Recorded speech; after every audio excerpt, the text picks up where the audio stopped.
What's up YouTube? George's Silver Hunter back with another video.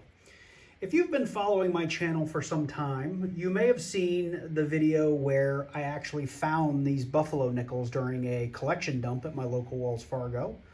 If you've been around, maybe not quite that long, but somewhere in the middle, you may have seen where jinX brothers and I have gotten into trading some stuff back and forth. And I actually sent him a couple of rolls of dateless buffaloes just because I felt like it. And I said, you know what, send me something back as a, in return, or keep them as a gift. I don't really care. Well, jinX was kind enough to send back a buffalo nickel album,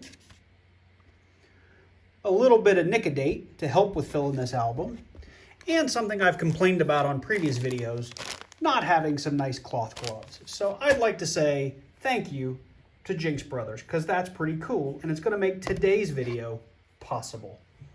So let's get into it.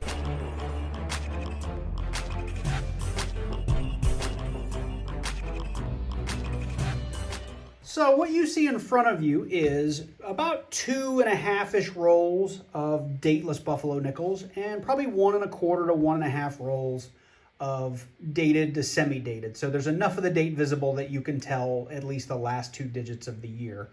So what we're going to do is we're going to start with those dated nickels, and we're going to fill this album. And then I'm going to do a little bit of a tutorial on how to use Nic-a-date. And then off camera, I'm going to Nic-a-date everything that I have.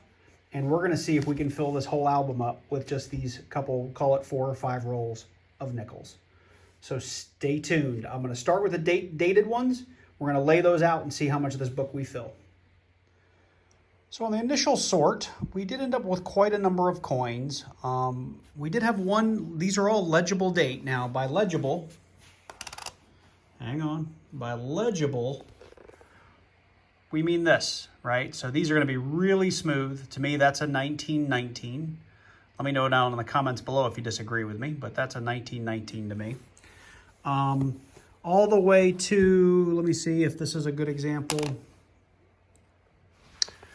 This, where you can make out that 2 and you can make out that 5, but just barely. And from my understanding, buffalo nickel guys don't want them Nic-a-dated at all because it takes away all the value. So I would rather have a coin like this that's not been Nic-a-dated but barely visible than Nic-a-date it and potentially ruin any further value. So after going through my 1.5 rolls or so of dated buffaloes, these were the holes that I was able to fill. I found the best ones I could based on, readable words, based on how much the date was legible, and which ones kind of had just the most detail that were left. We did fill, just to reiterate, the 1919D, which was low mintage, 8 million, the 20, the 23, the 23S, which only had 6.1 million, little north of that, the 24, the 25, the 25D, which only had 4.4 million, the 26, the 28, the 29D, which was another one. I'm sorry, I punched that in the wrong hole. That is a regular 29, so I got to pop that out. We had the 30, the 34, the 36, and the 36D, which broke form a little bit. The 36 had almost 119 million made. The 36D, by comparison, was 24 million, which was far less. But still, for a D mint mark, it had many, many more than most of the earlier D mint marks. So anyway, we did have 4 dated buffaloes, but I could only read the 2 or the 3 in the middle. The last digit was kind of not legible enough to tell. So I'm going to Nic-a-date those, and then I'm going to get into these extra rolls of dateless ones. So we're going to head over to the sink. I'm going to show you guys how to apply Nic-a-date, or at least how I'm doing it. And I'm always up for pointers if you guys think I'm doing it wrong. But we'll look at a couple that you can't read anything and see how they turn out after the Nic-a-dating. So we are going to practice with just one, and what you're going to want is like a napkin or something to protect your surface. I'm on some granite here, and I've got some paper towels over top of it. You're going to need your Nic-a-date, and you're going to need some water to dunk your finished product in. And you can see from this, I've actually practiced on a few before. We are also going to want like a toothpick or a screwdriver or something we don't care about to help kind of move the solution around. But just to show you guys this one, right now there's no date on there. When we look at the flip side, there's no mint mark, so I've actually pulled the dateless ones that have a mint mark aside because I want to take a little more care with those. So anyway, let's zoom back out. Oop, sorry, I'm hitting my stand here. So what we want to do, get as close as I can to the action. You want to get your Nic-a-date, and you want to put the smallest of dots on the date area. Oop, and that's way, way, way too much. That's way more than we need. So that's a really bad first example. See, I got way up on the coin, but I'm going to use this to just sort of spread it around on the shoulder area. This is an awful example. Please, when you do it, don't do as bad a job as I just did.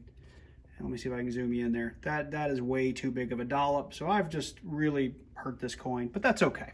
So we want to leave it on for about 1.5 minutes, and it'll change color as it does its job. It'll turn from kind of an orangey color to a black color. And what I'm going to do is I'll just fast forward through this until we get to the point where we rinse off the liquid and have a look.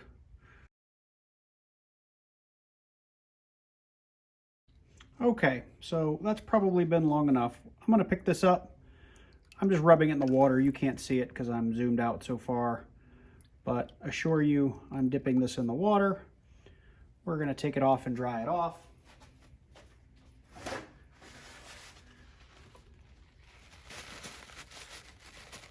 I'm just kind of squeezing, I'm not rubbing. This coin's so beat up it doesn't matter. Let's see if we can see a date now. Oh yeah, look at that. Plain as day. Now you can see my dollop of Nic-a-date was way too big, but that date bled through as a 1917 plain as day. But that's way too big of a piece. You really don't want to get it up past this sort of shoulder area. I got it way up into the hairline. So I did quite a bit of damage to this coin. Knowing we're just trying to get it in the book though, we did uncover a 1917 Philadelphia. So let me see if I can do one real quick with the proper dollop of Nic-a-date.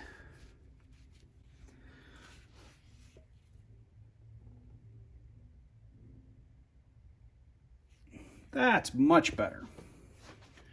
So I'm going to zoom in on that so you can see it. See that little tiny bit that I have on there? You want to get just that little bit on there and then use your toothpick or screwdriver or whatever you have just to spread it out a little bit so you've got coverage over where the date might be. Sorry, I'm struggling here with my tripod. Let me back out here.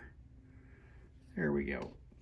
If after 1.5 minutes you don't get a date, you can put more on there for another, call it minute, 1.5 minutes. If you don't get a date that second time, you're done. Leave that coin alone. You're probably not going to get a date off of it. You've already done enough damage to the coin as it is.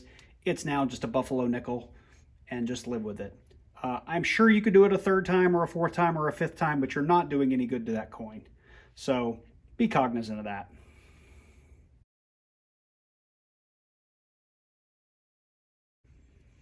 Okay, so we've let that sit for about 1.5 minutes. We've rinsed it in the water. I'm going to get some of the excess off here, and let's see if we can get a date off of this thing.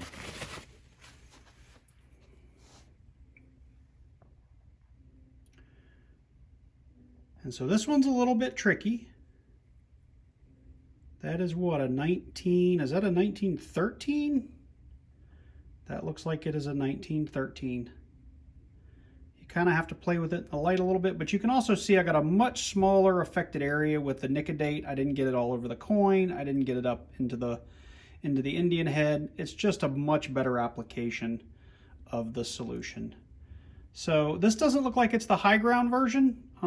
It has the defined line there. I know there's a couple of 1913s, so we'll give that a look when we put it in the book and make sure we put it in the right spot. Okay, well, I'm going to cut out here and I'm going to start Nic-a-dating like crazy. So we have finished Nic-a-dating everything, and I have laid out on my book all of the Nic-a-dated coins and where they will punch down into the book. And now we've just got to figure out which ones are the nicest looking ones. Now that's not all of the ones I Nic-a-dated. There's a batch right there that are all duplicates of what I already have up here. I just got tired of stacking. And those are all 1913 raised ground or recessed ground that I need to go back through and see if they're the right ones to put in there. And then I had a whole slew that they were so bad I couldn't even get a date off of them. And that was after Nic-a-dating them sometimes 2 and 3 times. Or they were just in such bad condition it just didn't make sense to do it. So out of, I think I had total 2.5, 3.5 rolls, something like that. Maybe that's not so bad. But anyway, I'm going to go through this. I'm going to pick out the best ones, punch it down, and we'll count up how many holes are left. So we're going to wrap up our Buffalo nickel book fill, which was actually a ton of fun. I got to learn how to Nic-a-date, which I realized that, destroys a lot of the value of the coin, but I'd never done it before, so it was a lot of fun. We got to fill the book up that our good friends over at jinX Brothers sent us, and let's see how we did. So keep in mind, as we've seen throughout this video, that some of these are still just raw nickels. They were the way I found them. There was no Nic-a-date. I was able to determine both a date and a mint mark without having to touch them. However, I would say the majority of these, I did have to Nic-a-date either the front and or the back to understand what coin we had and what mint mark we had. So for those of you that don't know, there are 65 holes to fill within this Buffalo nickel album, and we filled them all except 26, which I think is pretty good based on a single coin collection dump at the bank. So this ended up being, I think, 3.5 rolls of nickels that we went through to get here. Of note, I do have a couple of pretty low mintage ones in here. Unfortunately, many of them did have to be Nic-a-dated, so I know that destroys their value. I thought I would bring it in and we would talk about a few of them. So as we take a look at the book, there's a handful of these that are pretty low mintage, right? So the 1913D only had 5.3 million. The 1914D only had 3.9 million. The 1915D, 7.5 million. And coming through here, the 1917D and 1917S were 9.9 and 4.2 million respectively. The 1918D, only 8.3 million. 1919D, 8 million. The S, 7.5 million. So we have some really low mintage nickels in here in the grand scheme of things, and some of these are pretty pricey. In G4 condition, which I'm not sure many of mine would be G4, and especially if they were ones that needed to be Nic-a-dated, we obviously are in a lot of trouble.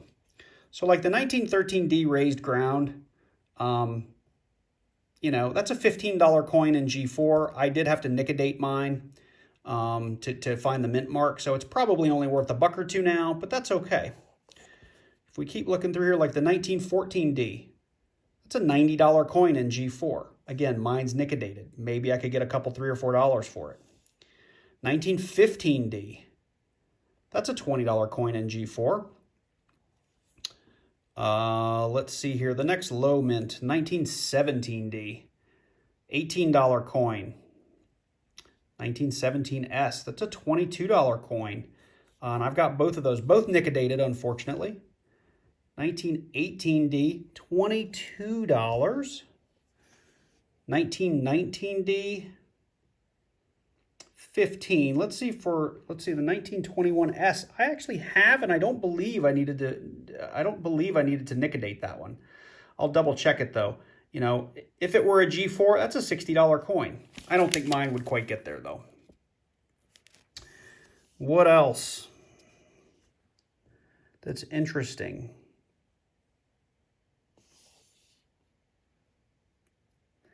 Yeah, the rest of these aren't too high. We're talking $10, $15, $20 for most of the rest of these in G4 that are really low mintage. The rest, they're only worth like $1.